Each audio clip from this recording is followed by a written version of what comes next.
going on, guys? As always, Acclaimed Sheepdog here today, and today we're going to take an initial first look at the Smith & Wesson M&p 2.0. Smith & Wesson had just announced and officially released this pistol earlier this week, and I was fortunate enough to get my hands on it a couple days later. Something like this don't happen often, so I'm going to take full advantage of it.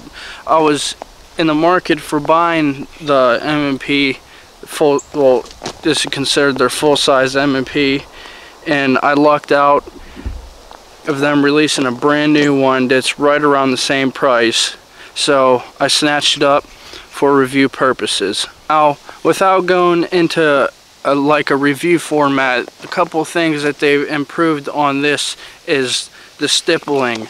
When you put this gun in your hand, it grabs your hand really well. I have the shield and I carry it all the time, and the grip on that is just okay. People really don't like the grip on that, but if you put this in your hand, you're not losing this. This stippling that they did on this and the new Shield 45 is nothing short of excellent. When you put it in your hand, it feels really good and it lets you make that purchase and grab on good. So I'm guessing when I'm shooting this, I'm gonna have no issues on slippage and it's gonna grab your hand good. Another thing they did, they cut out right there, and the steel chassis extends the whole way out to help with frame rigidity, to help accuracy, and prevent frame flex. So I'm gonna open this up and show you real quick. Okay, so here's a close-up of that steel chassis. As you can see, well, not steel chassis, as you can see, these are steel rails. This is all steel right here. This is all steel that goes the whole way throughout the chassis to help with frame rigidity, to reduce flex in the frame for more accuracy and performance, and what could be safety features. Now this gun is unloaded, so if I point it at myself, you don't have to worry about it. As you can see, it's completely unloaded, so don't worry about if I point it myself. It breaks down the same exact way. Lock your slide back, pull this lever down, this lever right here, push that down, and in the handle you have a sear deactivation key, or toll key, whatever you want to call it. So you twist that in the handle, you pull it out, and this will assist you in pushing down the sear deactivation lever. So if you're familiar with the sear deactivation lever mechanism on the Smith & Wessons, so you don't have to pull the trigger when you're unloading. See the yellow spring? Then you just place it back inside of the handle, and I noticed that it's way skinnier than previous models. So pull that slide back. There you go. I don't know if you can tell, I will give you a close-up, but the steel goes the whole way through the frame to help with frame rigidity, and it's going to help with accuracy as well. So I'm going to take 100 shots right now, and that's going to be my first initial test. I'll show you some shooting footage, but I'll report back to you at the end, and I'll show you if there's any malfunctions along the way.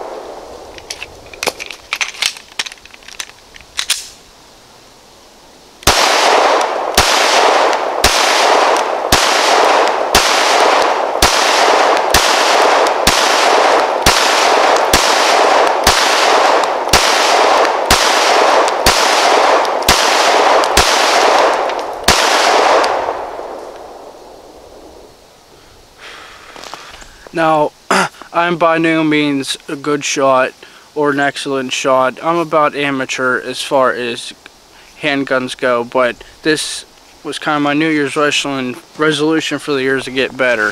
But my first 5 or 6 shots with this pistol was right here. On the rest, I was kind of anticipating and getting excited. That trigger reset is tactile, just like they say, and it's audible. It feels really good. The handgun is very controllable. I'm kind of all over the place here, but that's because of transitioning. But my first 5 or 6 shots, dead center right here, and that's excellent. This trigger feels really good.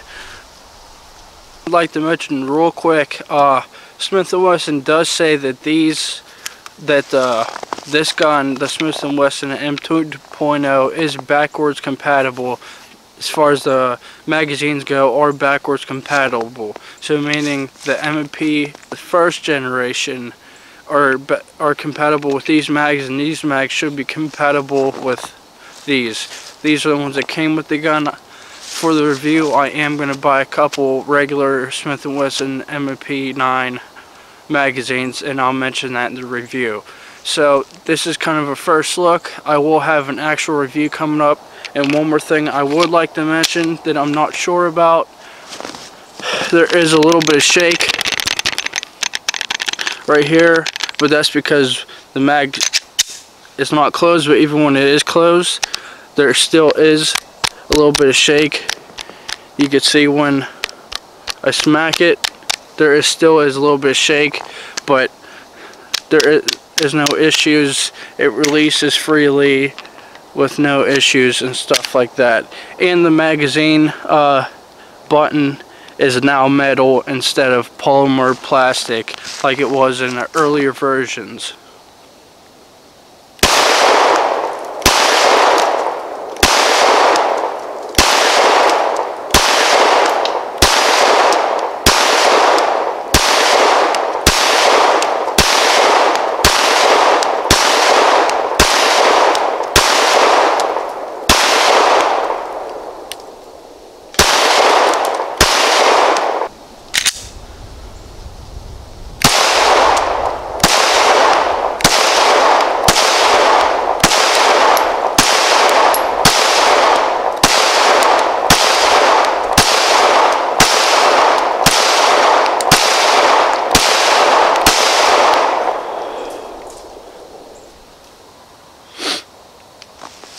Hundred rounds,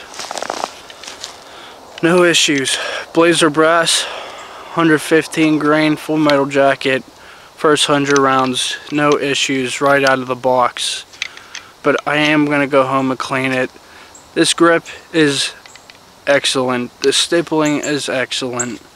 I can't say enough about the gun for its first initial views. First initial 100 rounds. It's excellent. So, I appreciate you guys watching. Look for my review here in the near future for this gun. It being a new gun, I'm going to be in a hurry to get this review out for everybody. So, as always, it's been Acclaimed Sheepdog. Enjoy the rest of your day.